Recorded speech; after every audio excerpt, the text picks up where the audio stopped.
सबको जय मसीह की। हम परमेश्वर का धन्यवाद देते हैं इस खूबसूरत समय के लिए जो प्रभु ने हमें दिया, और हम विश्वास करते हैं कि आप सब भाई बहन ठीक होंगे, आनंदित होंगे, आशीषित होंगे प्रभु में। और इस समय प्रियो, हम वचन में जाने से पहले छोटी सी प्रार्थना करेंगे, तो आइए हम सब मिलकर प्रार्थना करें। धन्यवाद धन्यवाद धन्यवाद धन्यवाद सामर्थी अनुग्रहकारी पिता, हम आपका धन्यवाद देते हैं इस खूबसूरत समय के लिए। और पिता, आपकी उपस्थिति के लिए प्रभु हर एक अंधकार के बंधन को तोड़ते हैं पिता। जब हम वचन में जाते हैं, हमें सुनने वाले कान और ग्रहण करने वाला मन दीजिए प्रभु। ये वचन बहुत से भाई बहनों के लिए आत्मिक चंगाई का कारण ठहरे, और हम सब पिता आपके वचन से ब्लेस हो सके। और पिता, आगे के समय को हम आपके हाथों में देते हुए ये प्रार्थना आपके बेटे यीशु मसीह के सिले से मांगते हैं, आमीन। फिर हम वचन पढ़ने के लिए निकालेंगे इब्रानियों 13 उसका 5 से 5-6 मैं आपके सामने पढ़ूंगी, जहाँ इस प्रकार लिखा है, मैं तुझे कभी नहीं छोड़ूंगा और कभी नहीं त्यागूंगा। इसलिए हम निडर होकर कहते हैं, प्रभु मेरा सहायक है, मैं ना डरूंगा, मनुष्य मेरा क्या कर सकता है। प्रभु इस वचन के पढ़े और सुने जाने में आशीष दे, आमीन। और प्रियो, आज का टॉपिक है, तुम्हें कभी अकेला नहीं छोड़ूंगा। मैं तुम्हें कभी अकेला नहीं छोड़ूंगा। और हम वचन में देखते प्रियो, वचन भी हमसे बात कर रहा है कि मैं तुझे कभी अकेला नहीं छोड़ूंगा और कभी नहीं त्यागूंगा। हालेलुया। कई बार प्रियो, हमारे जीवनों में ऐसी परिस्थितियां, ऐसे कार्य या ऐसा समय आता है जब हम निराश हो जाते हैं और हमें लगता है कि मैं अकेला हूँ। अब अकेलेपन में हमारे पास नेगेटिव थॉट आते हैं और हमें लगता है कि कहीं भी कोई भी रास्ता नहीं खुल सकता। पर प्रियो, वचन बहुत अच्छा हमें समझाता है कि धर्मी जन के लिए अंधकार में भी ज्योति चमकती है। हालेलुया। और जब हम प्रभु में होते हैं तो प्रियो, हमारे अंधकार में भी ज्योति चमकती है। और प्रियो, यहाँ पे वचन हमें कहता है, मैं तुम्हें कभी अकेला नहीं छोड़ूंगा। बीते समय प्रियो, हम एक जगह विजिट में गए हुए थे, और जब हम बच्चों को होमवर्क दे रहे थे, विजिट कर रहे थे घरों में, तो एक बहन मिली जिनने अपना दरवाजा बंद करा हुआ था, और हमें मालूम नहीं था कि वो कैसी स्थिति में, लेकिन उनके बंद दरवाजे में वो बहुत निराश, बहुत उदास बैठी थी। और मेरे जो सहायक थे, हम दोनों गए, और जब हम वहाँ पे पहुँचे तो हमने उनका दरवाजा खटखटाया, तो वो क्या थे, वो रो रहे थे वहाँ पे। हम नहीं जानते थे उनकी क्या स्थिति है, लेकिन परमेश्वर उन्हें देख रहा था। हालेलुया।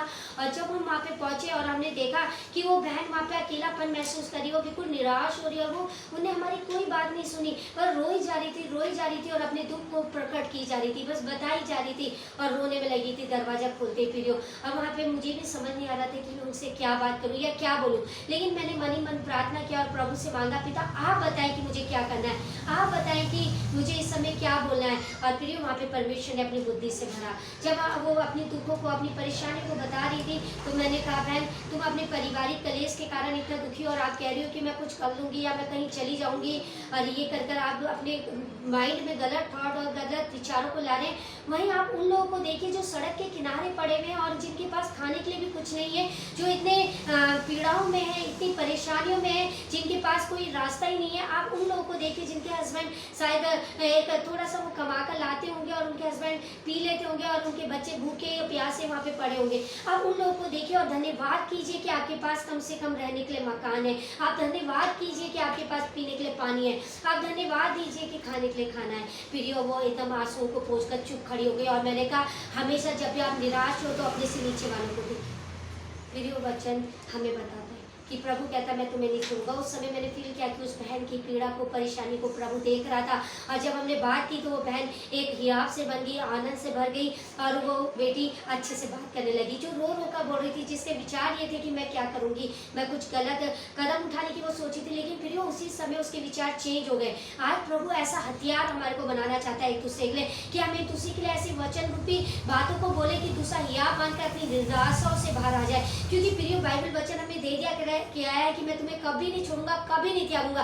पर आप क्या अपने तक हम सीमित रखकर किसी को आशीषित कर सकते हैं? नहीं प्रियो। जब हम फील्ड में जाते हैं, हम लोगों को आशीषित करें, क्योंकि आज लोग बहुत परेशान है, बहुत पीड़ाओं में, हो सकता है आप लोग पीड़ाओं में अकेलापन महसूस कर रहे हो, लेकिन प्रियो वचन हमें कह रहा है तू मत डर, मैं तेरे साथ हूँ, इधर उधर मत ताक, मैं तेरा परमेश्वर हूँ। और परमेश्वर हमारी हर एक बातों को देखते प्रियो, पर हम विश्वास कहीं ना कहीं खो देते हैं। आज जरूरी है कि हम विश्वास को बांधे रखें, और वचन हमें सिखाता है, इसलिए निडर होकर कहते हैं कि प्रभु मेरा सहायक है, मैं ना डरूंगा, मनुष्य मेरा क्या कर सकता है। हालेलुया।